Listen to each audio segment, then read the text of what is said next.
Dneska jsem také našel druhy, které jsem ještě nikdy předtím neviděl. Začali jsme cestou v budapešťském City Elephantu a dorazili jsme do historického města Visegrád. Jako první jsme objevili Krematogaster šmity na stromech. Tihle mravenci by se možná mohli vyskytovat i na Slovensku. Krematogaster scutellaris určitě všichni znáte. No a tihle jsou taková jejich východní obdoba.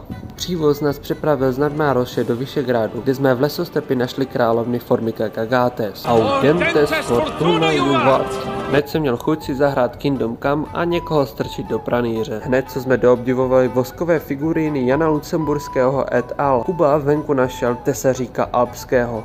No koukejte na toho šmoulu krásného. Lesy tady jsou plné Lasius emarginatus, ale tohle není standardní falaxka. Je to Camponotus tergestinus, můj první nález tohoto druhu. Vypadají skoro stejně, možná jsou trošičku větší, ale hlavně mají žluté nohy. To by bylo pro třetí den všechno, těšte se na další.